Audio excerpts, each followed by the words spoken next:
Mr. Steen Jakobsen. He's the Chief Economist and CIO of Saxo Bank and is joining us all the way from Denmark.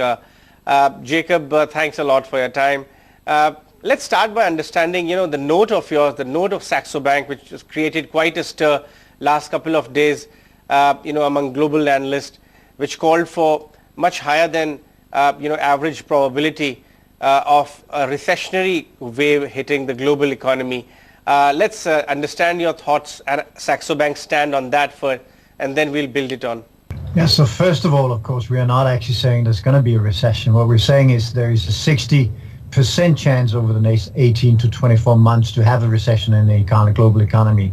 Number one reason for that is, of course, we are very long in the tooth in terms of the actual cycle we're in. We have an expanded cycle that sort of started with the low in the stock market in March 2009. So by history perspective, we are very, very late in a cycle.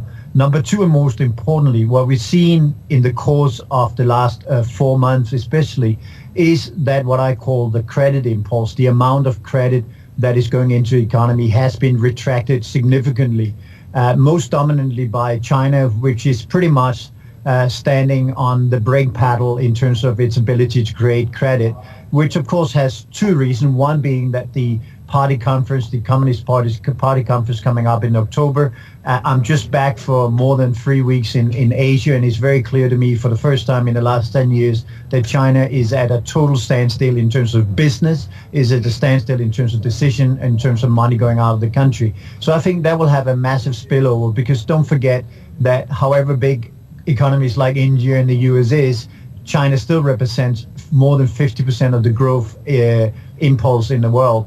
And if you add to that we have very low velocity of money, that Trump, despite Mr. Kravis' suggestion to you earlier in the show today, he is not delivering. If anything, Mr. Trump is going back on every single issue that he had a hard stand on. And I'm actually fearing that the meeting between Mr. Xi, the President Xi, and Mr. Trump was very bad. I don't know how people can interpret it as being a good meeting, because effectively what Trump did was to upstage Mr. Xi by attacking Syria on the very day where he met him for dinner.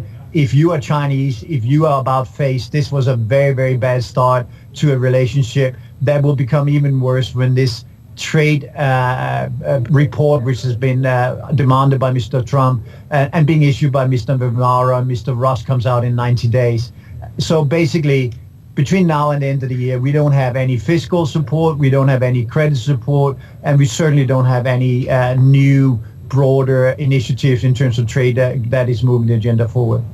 In fact, you've raised a very interesting point.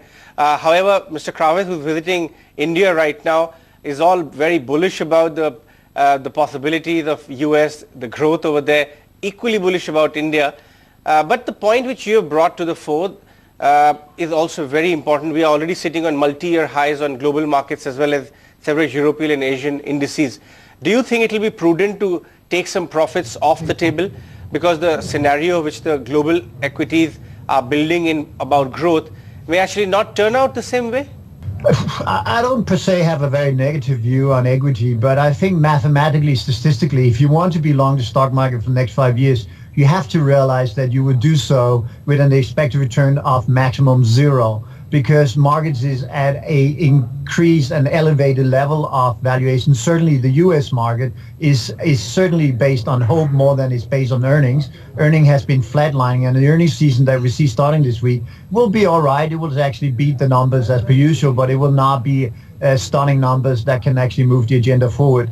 And underneath that, let me just reiterate the main point. The main point is that we economists know zero about the black box called the economy. What we can measure, however, is how much money goes into the black box and how at what price it goes in. The price of dollars globally is going up, of course, because Federal Reserve is increasing its projected path in terms of the rate hikes. And secondly, the amount of credit that goes into the system globally is also smaller. And, Mr. Kravis may want to be in the compartment of being based on hope, but I'm a simple economist in Denmark, and I run by my numbers. So unless you get a huge tax deal, which is difficult to deliver in terms of the calendar before end of the year at the earliest, and most likely in 2018, we have a huge vacuum of growth and the ability to continue to support the stock market by having available credit and a lot of available credit.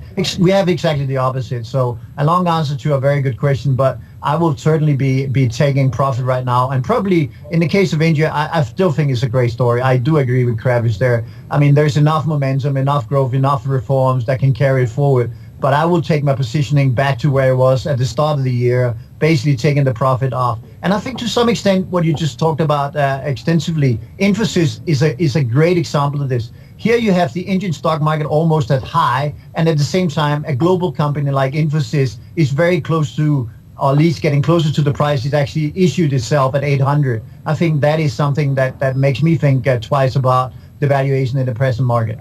So when you say, hi, good evening, Steen. So when you say that this is the right time to book profit, then where should one put their money in? You talked about India still having good valuations. You mentioned Infosys in particular. Your report is also talking about a pretty good recovery in Europe. You're expecting Europe to actually outdo the United States in the second quarter. We're seeing what's happening in the commodity markets as well. So where should one put their money if they were to go by all the macroeconomic trends you've written about in this report? Yeah, so the cheapest market right now is the French stock market and the European stock market, because everyone who's outside Europe seems to think that we are only minutes away from getting Marine Le Pen as the new president of France. First of all, even if she did become president, she will not have any ability to actually do anything, because by constitution in France, you have to have a government. The government is actually appointed by the parliament, and the parliamentary elections is in June, where Marine Le Pen will do very poorly, relatively speaking. So I think the foreigners outside Europe is having a view on Europe which is really mispriced. So Europe offers a 20% discount. If the election in France goes as I expect, you'll probably have a 5%, 5 to 10% pick up in that relative value. I still think like being long India, a selective India is still a good story on carry. And I think the main advice I've had over the course of Q1 is to be long fixed income. If you believe like I do that growth and credit is coming down, that inflation has peaked, then certainly the bond market even in India, offers very, very great valuation. And don't forget, the one thing that is very interesting about fixed income, if you are an investor, is that being long or overweight fixed income, you actually have a free put on the equity market, because of course, if I'm right about the stock market being toppish right here, as the stock market comes down, your bond portfolio, your fixed income will do relatively well in that environment. So I think it's the best way to buy a free put on the equity market. And likewise, I will just slowly and gradually reduce my exposure to the stock market back to the level you had when you started the year, either the 1st of Jan of 2017 or by the 1st of Jan 2016. Keep the money in the market, but reduce the overall risk. Reduce the overall exposure to the equity markets seems to be the advice. Steen, I have to tell you that for the last couple of months, we in India had been talking about this fear of flight of capital because of the recovery in the United States, Donald Trump announcing an economic stimulus of $1 trillion, Janet Yellen's talking about more rate hikes, etc. So from everything that you're saying, we actually shouldn't fear in India flight of capital. No, on the contrary, I think what will happen is that the U.S. has decided by appointing Mr. Trump that it wants to play less of a role in global markets, which to my mind means that a lot of the excess dollars that comes from current account surplus around the world, which traditionally has been recycled into the U.S. market, will have to find new harbors. Some of these harbors, and I think some of the excess return you've seen in India is based on this. A number of business people from India that I met in Asia over the last 3 weeks have been saying to me, well, India is still a little bit of a mess, as it's always been, but there's enough domestic movement and reforms going on with the high carry, with the high coupon yet you can have, that you should be long that market. And in terms of Trump, let me put it very differently. It is more likely that you select me to play for your cricket team in India than it is that Fed will deliver free hikes, or that Trump will be able to set the U.S. economy free and get 3.5% growth. Because think about it, everything that Trump believes in is a romantic ideas about the 90s and 50s and 60s industrial policy. He wants to take jobs back to America, which is non-productive.